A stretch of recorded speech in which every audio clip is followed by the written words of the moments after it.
And Phil Heath was on his way up. He finished third at that show.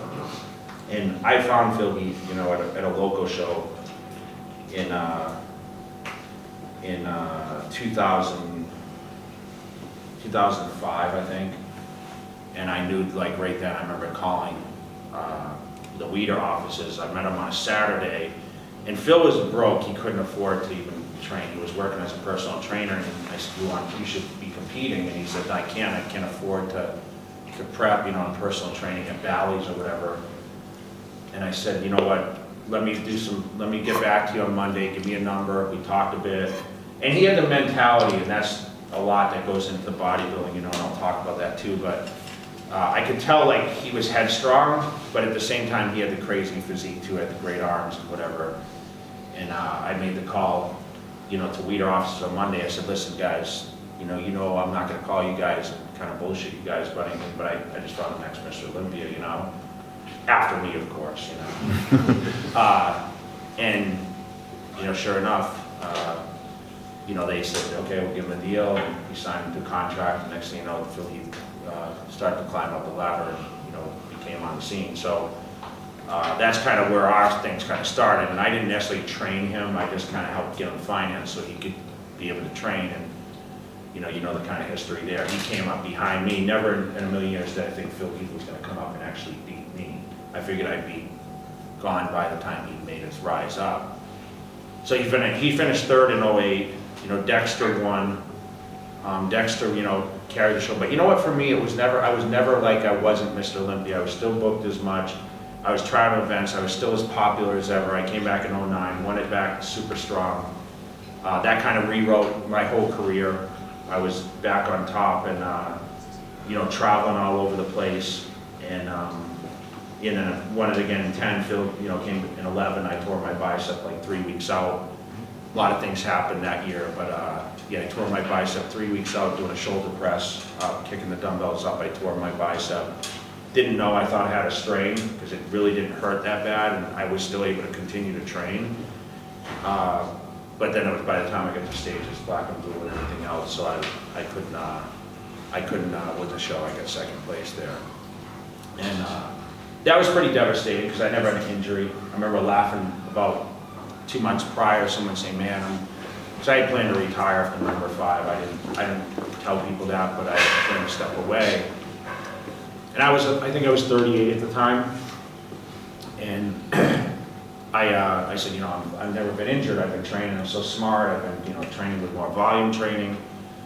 And next thing you know, I tore the bicep and, it kind of knocked me out. Had the surgery the next year, sat out 2012. As a lot of you know, I came back at 13. I was a shadow of myself. I finished 6th, which was my worst placing in the Olympia in over 12 years.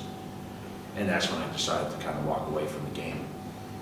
I thought there were better things I could do on the outside. I was starting a supplement brand, and I wanted to, travel more. That's when I really started to get into more of the events, and I work with the military, and I promote a bunch of shows, and I have a lot of business outside of the fitness stuff. And, but the supplement brand was like kind of my main focus then. But with the training, from day one to today, it's still the same. I was a high volume trainer. I did up to, usually 20 sets of body parts. So if I did biceps, I did 20 sets, chest 20 sets, legs and back, my harder body parts I did upwards of 30 sets. Sounds like a lot to a lot of people, but I like to do sets where I do 8 to 12 repetitions, mostly about 12. I don't go to failure. Okay, never trained to failure ever. So I never had a guy pulling weights off me or pushing me through many repetitions. Why? You either have volume in your routine or you have more high intensity where you're doing forced reps and lower volume, okay? Because you can't continually do high volume and totally burn yourself down. Eventually it's just gonna be counterproductive, right? So if you're gonna train a certain way, remember, you just can't beat yourself down. Training, you have to think about each workout. You have to go in there with a game plan. So when I went to the gym and trained, I already knew the day prior what my workouts were gonna be. I could visualize everything. So they talk about this mind to muscle connection that a lot of the top athletes have. And I can tell you, I had the best mind and muscle connection because I could feel myself going through the reps every time. You know, sometimes I close my eyes and I train. But I knew the day prior, okay, if I'm going to do chest, I'm going to start with, you know, incline dumbbells, and then I'm going to go to flies and whatever the routine be. I chose 5 or 6 or 7 different movements, and I did 3 to 4 sets each. I usually did what I call feel sets as warm-up sets, but that was just to get the rhythm a little bit, and then I would focus on going through the reps. Rest time's 45 to 60 seconds between each set. So if I was training with a training partner, usually the partner would go, I would go. Really didn't favor having training partners, to be honest. People wanted to show up and train with me. I just said, listen, I'm not changing the weights. I'm not spotting you. If you want to come train, you know, I was kind of a dick, to be honest, you know.